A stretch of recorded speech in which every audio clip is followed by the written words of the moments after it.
Mesdames et messieurs, bonsoir et bienvenue à une nouvelle émission de direct. On va passer en revue les dernières nouvelles locales. Et on commence à la une par une nouvelle très importante. Il s'agit du président Abdel Fattah el-Sisi qui a reçu cet après-midi à l'aéroport international du Caire son homologue algérien Abdelmajid Tebboune qui effectue une visite officielle de 2 jours au Caire. Cette visite est la première pour le président algérien en Égypte depuis sa prise des fonctions. Les deux présidents s'entretiendront des relations bilatérales et des moyens de les renforcer au niveau de tous les domaines. Ils vont aussi aborder les questions régionales et en particulier la crise libyenne, la situation en Libye étant très importante pour la sécurité nationale de l'Égypte et de l'Algérie. Au menu des entretiens figurent aussi les préparatifs du prochain sommet arabe qui sera tenu en Algérie.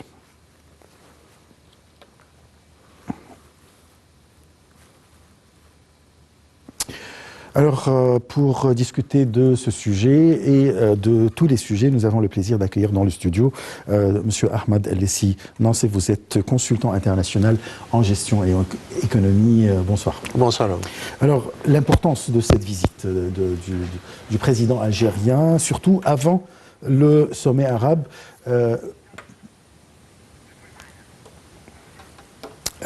Par contre, nous, avant d'interviewer M. Ahmed, nous avons un appel téléphonique. Bonsoir, Monsieur l'ambassadeur.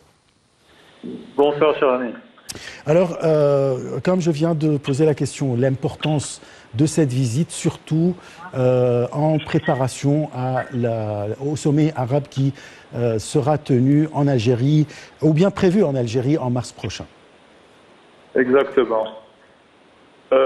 D'abord, laissez-moi vous dire que les opinions que j'exprime ici ne reflètent nullement l'opinion de quelque autre quartier, organisation, ministère. Ce sont mes opinions propres et tout à fait personnelles. La visite du président Tebboune en Égypte est d'une extrême importance, comme vous l'avez dit, en vue du sommet arabe qui va se tenir en mars à Alger. Les relations égypto-algériennes ont toujours été excellentes, bien avant même l'indépendance de l'Algérie. Elles ont continué, mais elles ont reçu un froid à un certain moment pour des raisons purement politiques. Mais aujourd'hui, je pense que le terrain est propice à la reprise des relations historiques entre l'Égypte, bien avant l'indépendance, je le disais, et aujourd'hui et demain, pour des raisons tout à fait pragmatiques. Tout d'abord, la situation de la sécurité dans le Sahel est d'une extrême importance pour les pays de la région, à partir du Nigeria, du Niger, l'Algérie, le Maroc, le Mali, on connaît la situation, la Tunisie, la Libye et définitivement l'Égypte. Le Sahel est un immense territoire qui n'est pas vraiment bien contrôlé et au sujet duquel il doit y avoir un resserrement des échanges d'informations techniques et de lutte contre le terrorisme qui s'est installé là-bas en partant de l'Afghanistan, éventuellement certains éléments de la Syrie et probablement appuyés par certaines forces étrangères à la région. Donc il est très important entre l'Égypte et l'Algérie de mettre sur les rails cette coopération en matière de sécurité, d'information, mais il est indispensable de faire participer aussi les autres pays de la région sur le même pied d'égalité. On ne pourra pas ignorer l'importance que des pays comme la Libye, qui essaie de se ressaisir, la Tunisie, le Maroc, le Niger, le Mali, dans cette lutte contre les terrorismes qui sévit toujours dans le Sahel. Il est vrai qu'il est endigué, qu'il est en partie endigué, mais il est sous-jacent dans les diverses parties de cette région et on le voit de temps en temps quand les déclassements arrivent au Nigeria et au Mali. Il y a quelques jours, un soldat français qui a été tué au Mali, etc. Donc voilà. Le deuxième volet très important, c'est que, à mon propre avis, je disais que c'est mon opinion personnelle, la politique égyptienne et je ne parle pas en son nom du tout, mais c'est mon avis, est devenue une politique pragmatique et réaliste, dans un sens où l'Égypte regarde ses intérêts fondamentaux dans toutes ses relations avec les pays frères de la région, les pays arabes, tous les pays du sud de la Méditerranée, mais aussi les pays du nord de la Méditerranée. L'Algérie ne peut pas être ignorée dans ce domaine-là, mais aussi il faudrait, je ne dirais pas faire attention, mais il faudrait prendre en considération l'importance d'autres pays de la région qui ne sont pas toujours en accord avec l'Algérie et pour lesquels l'Égypte, à mon avis, va garder une distance égale, juste et équitable entre les parties, mais sa politique, à mon avis, sera et devrait être fondée sur l'échange d'intérêts fondamentaux en matière d'économie, d'échange d'informations, d'expertise dans différents domaines. Voilà. Très bien. Nous savons que l'Égypte entretient beaucoup de très bonnes relations et avec l'Algérie et avec le Maroc. Il y a un différend entre les deux pays nord-africains sur le Sahel et la question du Polisario. Alors, est-ce que c'est une occasion que l'Égypte joue un rôle de médiateur entre les deux pays, surtout avant la tenue du sommet arabe?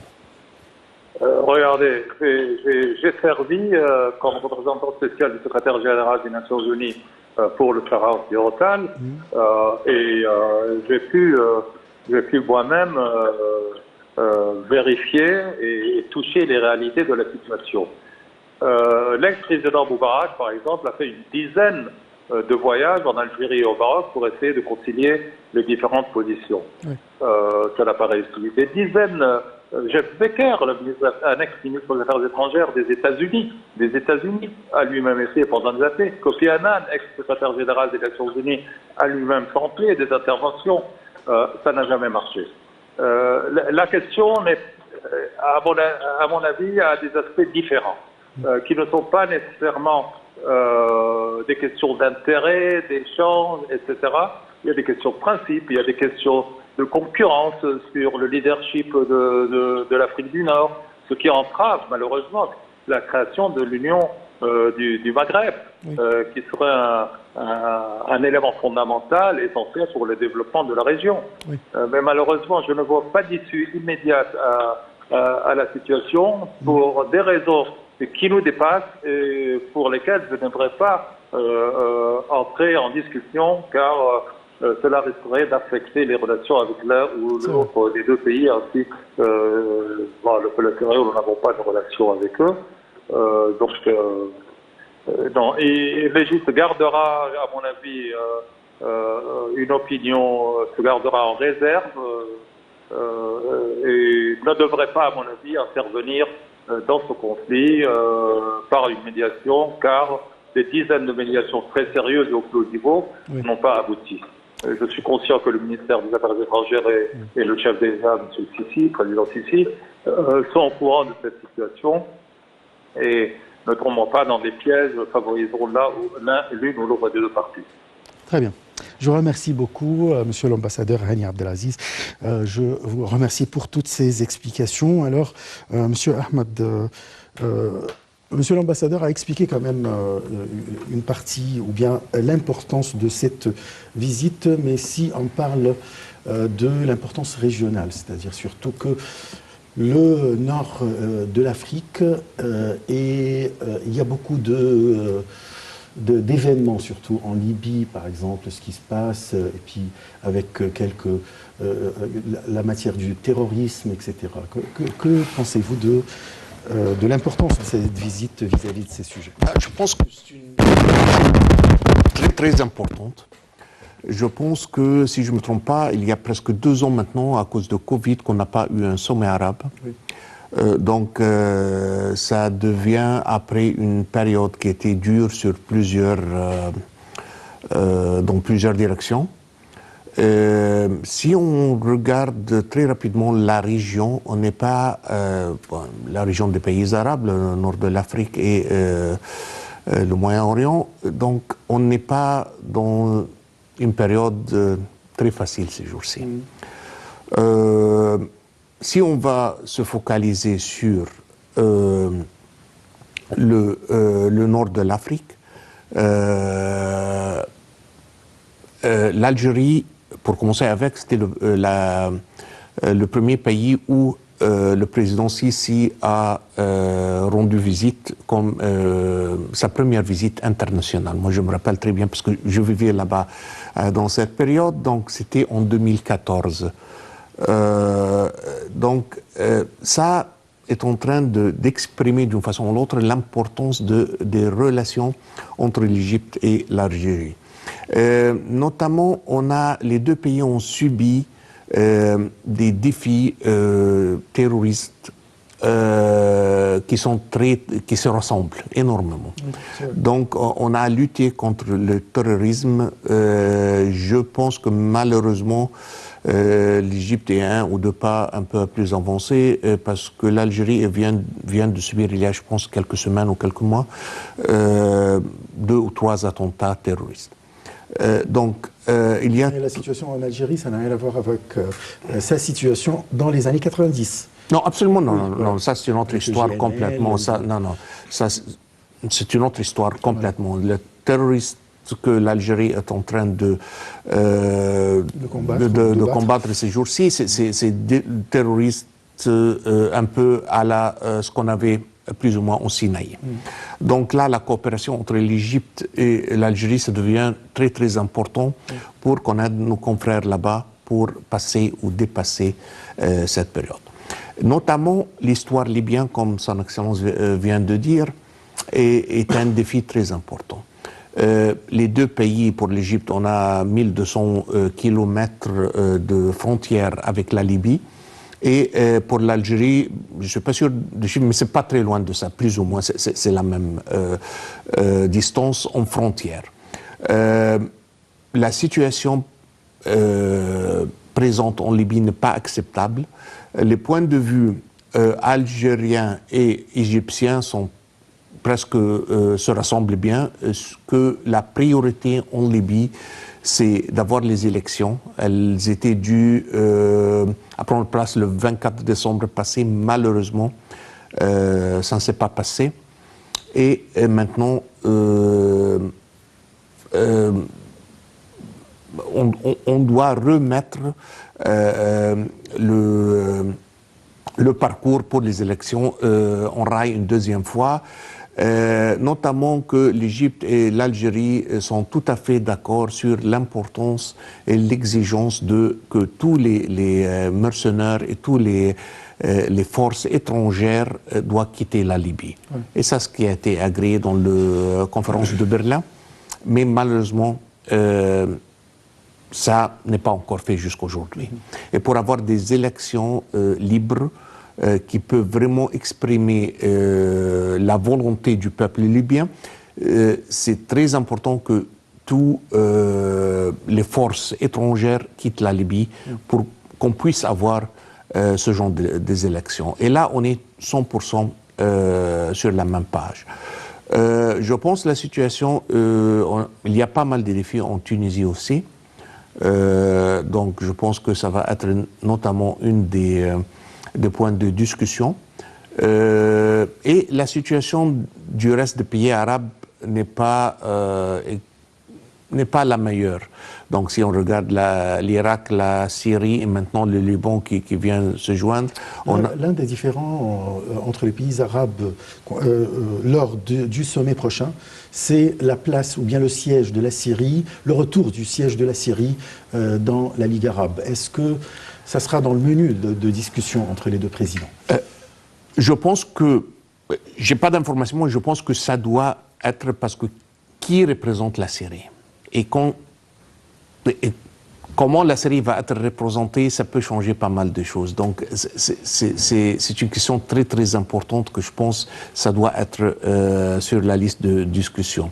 Et puis on a toujours la coopération économique entre les pays arabes et surtout pour cette visite spécifiquement, on a la coopération entre l'Algérie et l'Égypte.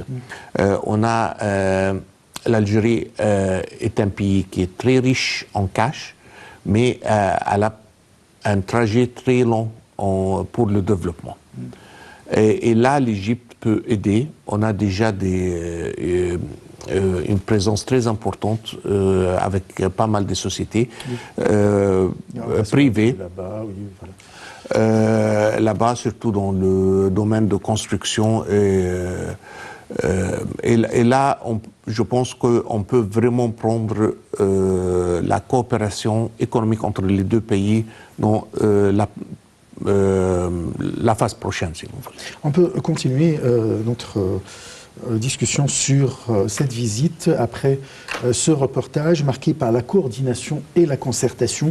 Les relations entre l'Égypte et l'Algérie sont un modèle de coopération et de solidarité entre les pays arabes et africains, comme en témoignent les contacts permanents entre les dirigeants des deux pays pour discuter des derniers développements de la situation au niveau arabe et régional, notamment en ce qui concerne la crise libyenne, la question palestinienne, la préparation du prochain sommet arabe prévu en Algérie et la promotion de l'action arabe commune. Salih Hamed nous donne les détails.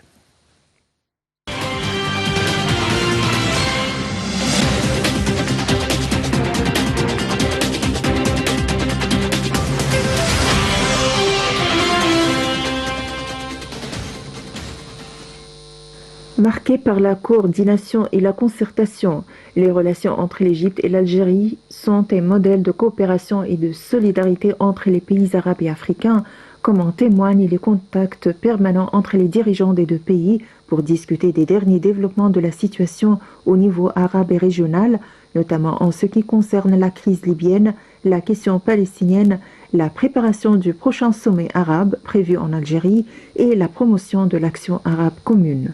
Dans ce contexte, les consultations entre l'Algérie et l'Égypte sur la question libyenne se poursuivent depuis le début de la crise en vue de trouver une solution politique interlibyenne qui conduise à une sortie de la phase de transition et à l'élection d'une direction légitime.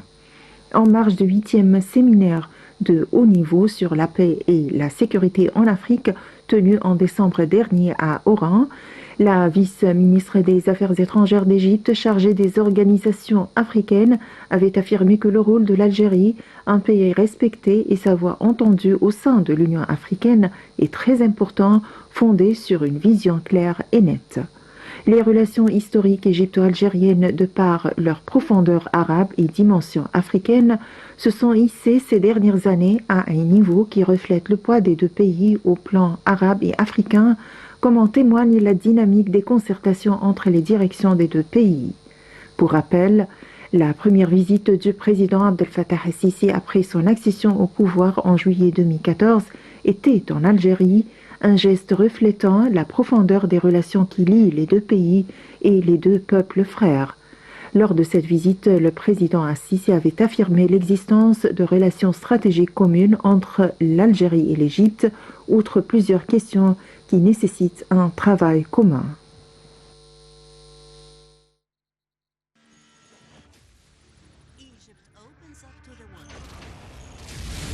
President Abdel Fattah el-Sisi meets with world leaders. أعبر لكم عن خالص الشكر والتقدير على حفاوة الاستقبال وكرم الضيافة. Reaffirming Egypt's vision, delivering our voice abroad. لتطوير التعاون الثنائي الاقتصادي والعسكري إلى مستويات غير مسبوقة. Discussing regional and international developments.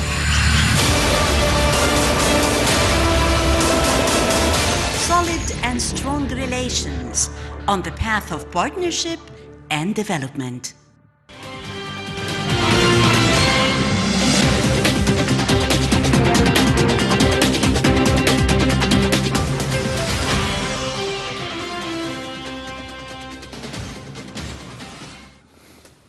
Comme le reportage vient de mentionner, il y a beaucoup de sujets desquels les deux présidents vont discuter pour préparer surtout le sommet arabe qui sera tenu ou bien prévu en mars en Algérie. Entre autres, il y a la question libyenne et la coopération inter-arabe. Là, apparemment, il y a des différends entre les pays arabes sur plusieurs dossiers, peut-être sur la Syrie, sur la Libye. On n'est pas vraiment Est-ce que c'est possible de rassembler vraiment ou bien d'unifier l'opinion arabe sur ces questions? Écoutez, je ne sais pas la réponse à votre question, mais ce que je sais très bien, que si c'est ça l'objectif, donc ce qu'on doit faire, c'est que tout le monde se réunit et on discute les sujets, on les met sur la table. On va réussir ou non, je ne peux pas répondre, mais on doit essayer. Donc ça, c'est ça qui est très important maintenant. Parce que les différences, surtout après 2 ans sans réunion, sans sommet, je pense que se sont élargies. Et ils se sont élargis à un point que c'est très difficile de dire si on pourrait les résoudre au bout de 48 heures des réunions. Mais même si on peut définir les points de discussion ou même les points de différence et que ça peut être pris de côté pour qu'on creuse un peu plus et avec d'autres discussions pour peut-être que ça peut finir par être résolu. Mais est-ce que c'est facile? C'est pas facile. Ça, c'est ce que j'en suis sûr. Oui, si on parle des relations bilatérales égypto-algériennes, on a toujours eu de très bonnes relations, les deux pays. Alors parlez-nous en tant que citoyen égyptien qui a vécu une bonne période en Algérie. Traditionnellement, on a eu des relations, surtout dans le temps de la colonisation de l'Algérie. Donc l'Égypte était vraiment très proche et tous mes confrères algériens ne peuvent pas oublier ça, le rôle que l'Égypte a joué dans le temps de président Nasser pour aider l'Algérie à sortir de l'occupation française à cette période. L'Algérie a aidé l'Égypte quand même, ou bien a été là l'Algérie durant la guerre de 1973, absolument, ils se sont participés, ils ont aidé l'Égypte. Donc on a une coopération et on a des relations qui sont très proches. Je pense que aujourd'hui, on a un genre de relation qui peut être, qu'on peut le décrire comme des relations modèles entre les deux pays arabes. Si tous les pays arabes avaient des relations bilatérales comme celui de l'Égypte et l'Algérie, je ne pense pas qu'on aurait eu les problèmes qu'on a aujourd'hui. Mais là, malheureusement, les pays arabes sont 22 pays, ne sont pas 2 seuls. Donc la question, c'est comment utiliser ça comme modèle, comment utiliser le poids des deux pays qui est assez important pour que on puisse un peu réduire, si on pas éliminer les différences entre les pays arabes. Et je pense l'urgence immédiate, je pense que c'est la cause libyenne. La Libye, c'est très important. On a un pays qui est dans un très grand risque, disons. Ouais. Okay? Pour le pays et pour ses voisins. Donc, je pense que ça devient très haut sur la liste des priorités pour les relations bilatérales et aussi pour le sommet. N'oublions pas quand même que l'Égypte et l'Algérie possèdent, ou bien ils ont 2 représentants à la Premier League en Angleterre. Nous parlons de Mohamed Salah et Riyad Mahrez, qui cartonnent dans la Première Ligue anglaise et qui sont considérés comme les 2 des meilleurs joueurs en Angleterre. Alors franchement, c'est une ressemblance et c'est très bien quand même. Et une chose que j'ai appris, ayant vécu 7 ans et quelques mois en Algérie, de ne pas parler football. D'accord. Très bien. Mais Je rends hommage à, vous avez tout à fait Mohamed raison. Salah et Riyad Mahrez. Bon, passons à un autre sujet, c'est concernant le président Abdel Fattah el-Sisi qui s'est réuni hier avec les membres du Conseil supérieur de la police à l'occasion de la célébration de la fête de la police prévue demain, le 25 janvier. Le chef de l'État a également rendu hommage aux familles des martyrs de la police. Regardons ce commentaire.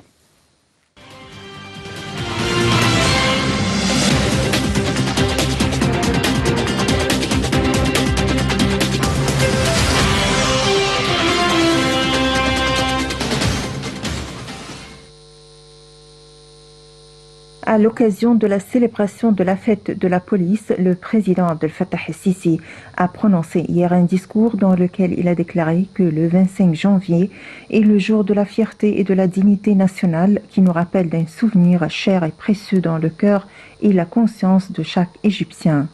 Un souvenir avec lequel les cris de la liberté et l'indépendance nationale s'emplissent.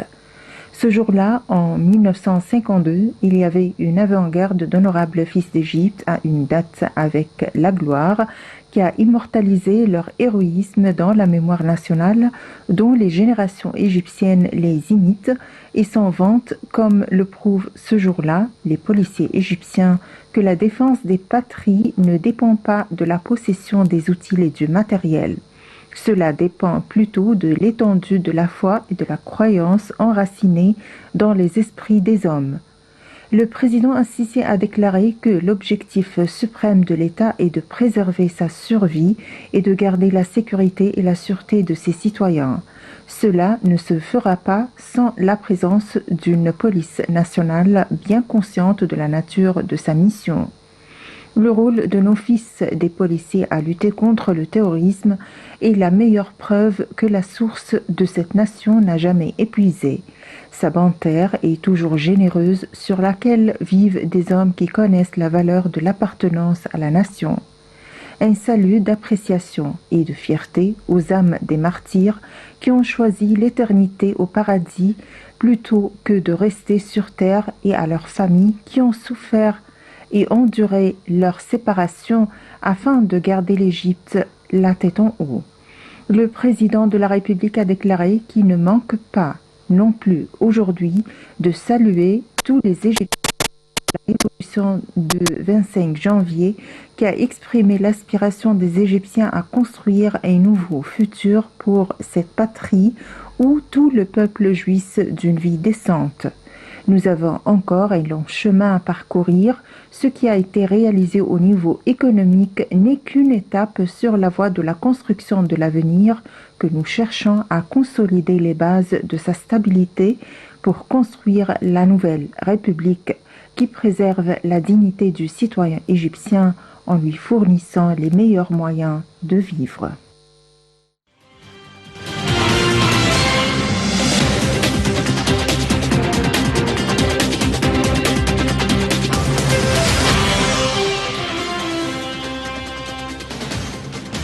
Toujours les mouvements diplomatiques de l'Égypte. Voilà, M. Samar Chokri, le ministre des Affaires étrangères, vient de regagner l'Égypte après une visite à Masrat, la capitale du sultanat de d'Oman.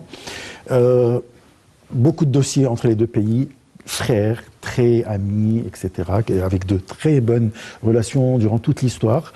Mais en même temps, peut-être pour préparer le sommet arabe aussi. Je suis sûr, parce que ce qu'on appelle maintenant Oman, que c'est un peu la Suisse du Golfe. Pardon, on parlait tout à l'heure de la fête de la police. Okay. Pardon, on va parler tout à l'heure d'Oman, okay. Et là c'est la fête de police. Ben, la fête de la police, je pense que avant la 2014 et que le président Sisi revient pour prendre sa fonction, je pense que c'était une fête, comment dire, pour la formalité, si vous voulez. On se rappelait tout ce qui est passé en Ismaïlia et durant l'occupation anglaise de l'Égypte. En 1952, si je me trompe absolument. pas. Mais après que les Égyptiens ont vraiment vécu une période sans police, Ça, c'était entre la révolution et le changement dans le pouvoir en Égypte. 2011, 2012. Oui. Dans cette période-là, je pense que on a tous vraiment touché la valeur d'avoir une police qui gère la sécurité dans le pays. On était tous menacés. On ne se sentait pas la paix et la joie que normalement... On ne sentait pas la sécurité, c'est vrai. Absolument. L'Égypte était toujours un pays où on pourrait aller acheter ses besoins à 3 heures du matin. On ne craignait rien si sa fille va sortir ou va rentrer un peu tard ou quelque chose comme ça. Mais dans cette période-là, si on se rappelle les histoires avec les voitures qui étaient volées, donc c'est là que tout le monde... Et les enfants kidnappés. Absolument, c'était pas quelque chose où il y a 60 ou 70 ans. Non, c'était quelque chose que plus ou moins tous on a vécu. C'est vrai. Et là, ça devient vraiment... On comprend les genres de sacrifices que nos confrères dans la police égyptienne ont tous fait pour que on peut rester chez nous en toute sécurité. Et là, on doit les remercier parce que ce n'est pas facile. C'est un travail terriblement exigeant pour eux, pour leur famille.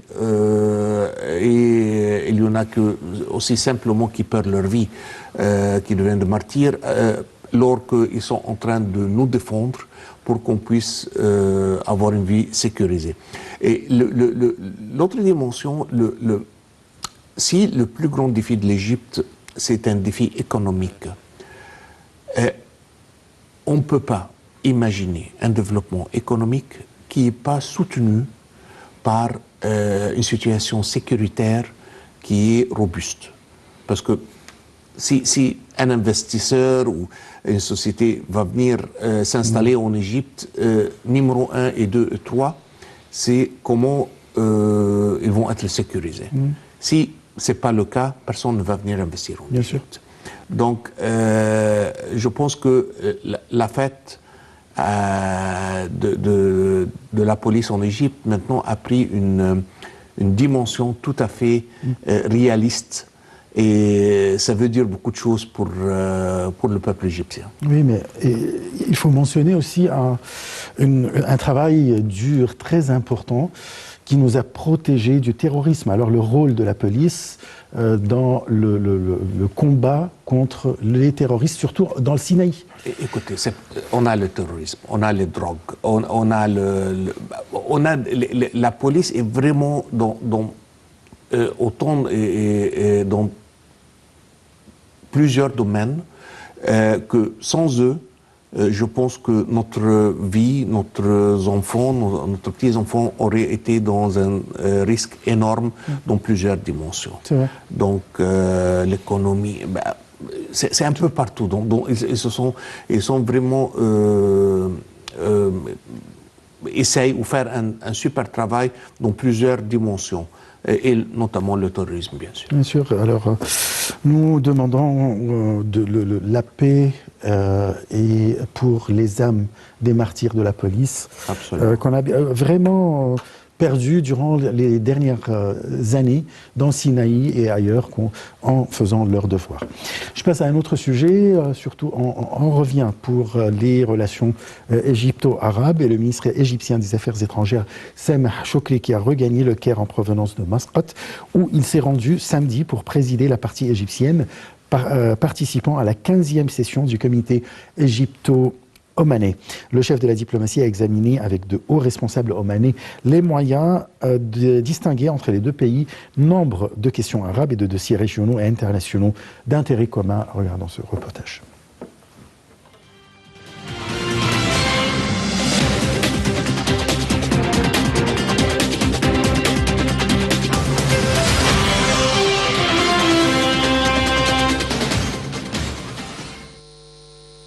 Le ministre des Affaires étrangères, Sameh Choukri, a regagné le Caire en provenance de Masqat, où il s'est rendu samedi pour présider la partie égyptienne participant à la 15e session du comité égypto-omanais. Le chef de la diplomatie a examiné avec de hauts responsables omanais les moyens de renforcer les relations distinguées entre les deux pays, en plus de l'examen de questions arabes et de dossiers régionaux et internationaux d'intérêt commun. Dans le cadre de sa visite, M. Choukri a visité les conseils omanais d'État et de la Shura. Il s'est également entretenu avec son homologue omanais Badr el-Boussaïti et on prépare à une réunion de la 3e session du Conseil d'affaires égypto-omanais. Était aussi présent le ministre omanais du Commerce Qais el-Youssef. Un nombre de mémorandums d'entente et de programmes de coopération ont été signés en marge des travaux du comité.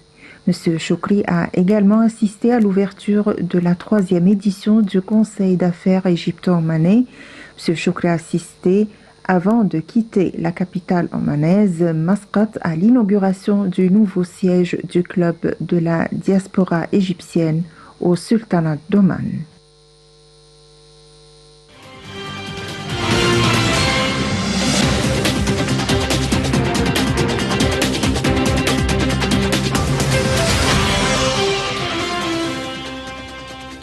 Monsieur Ahmed Lessi Nassif, je rappelle que vous êtes conseiller international en gestion et économie. Alors, les relations égypto-omanaises? C'est des relations qui partent très loin. Historiquement, on a toujours eu de très bonnes relations avec le sultanat d'Oman depuis très longtemps. Je pense que cette visite de son Excellence, le chef de la diplomatie égyptienne en Oman, ça vient dans le cadre aussi de la préparation pour le sommet arabe. Oman joue un rôle qui est très très spécial, on l'appelle quelquefois la Suisse du Golfe. Oman est un pays qui fait beaucoup de médiation. Elle ne prend pas des côtés, si vous voulez, donc pour qu'elle garde la même distance avec tout le monde. Donc, elle peut toujours médier dans pas mal des sujets. Je pense, j'ai pas d'informations, mais je pense que ce qui doit être un sujet très important, c'est la discussion entre les menaces, les dernières menaces, ou les dernières attaques, ce ne sont pas des menaces, ce sont des attaques qui ont parti dans la direction de les Émirats au Moussafah, à Abu Dhabi. Donc ça, c'est une évolution très sérieuse. De la part des Houthis. Bien sûr. Donc, et je pense que, et notamment s'il y a des attaques pareilles qu'il y a très longtemps, malheureusement, qui sont en train de partir vers l'Arabie Saoudite. Donc, je pense que ce sujet doit être des sujets très importants sur la liste de discussions entre les deux pays. Et aussi la situation dans le Golfe, généralement, les attentats iraniens ou la présence iranienne dans la région, et la situation en Irak, qui est d'une importance très élevée. Et donc, je pense que ça doit être les sujets d'importance pour ces discussions, et notamment dans la préparation du sommet, parce que je pense que chacun de ces sujets va être provoqué ou évoqué dans les réunions du sommet arabe. C'est vrai que le sultanat d'Oman est un pays très paisible et qui garde la même distance avec tous les pays arabes et qui a que des amitiés.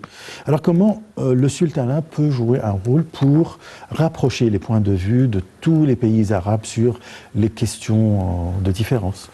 Le sujet très chaud, deuxième fois, c'est la guerre au Yémen. Oui. Donc, d'une façon ou l'autre, on doit conclure cette guerre. elle est en train de consommer les moyens de pas mal de pays dans le Golfe et en même temps en Yémen aussi. Et des vies, et des infrastructures. Absolument. Donc, on doit... Et je ne vois pas vraiment la fin. Ce que je crains, que ça devienne comme la guerre irako-iranienne qui a duré plus que 8 ans. Et puis, finalement, ça s'est terminé sans aucun changement, sans résultat. Voilà. Donc, j'aimerais pas voir la même chose en Yémen. Donc, si jamais on peut prendre une médiation, on peut prendre une solution diplomatique, mais où est-ce qu'on va? Et on a essayé en Égypte, le Yémen. Moi, j'ai parti plusieurs fois en Yémen. Je connais le Yémen très bien. La géographie est très très difficile et je ne suis pas vraiment sûr, pour être tout à fait honnête, où est-ce qu'on va finir. Donc je pense... Et aussi, il y a une solution militaire.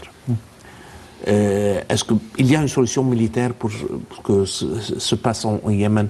Je comprends très bien le coût et je pense que tout à fait l'Émirat ou l'Arabie Saoudite ont tous les droits dans le monde pour se venger ou pour se défendre. Ça, tout à fait, je suis d'accord. Et puis. Donc, je pense que on doit trouver des moyens pour qu'on arrive à une solution diplomatique en Yémen. C'est clair qu'il n'y a pas de solution militaire. Donc j'espère que ça si on passe à la question de la Syrie, par exemple, et le siège de la Syrie, le retour, quel est le rôle du sultanat pour rapprocher les points de vue?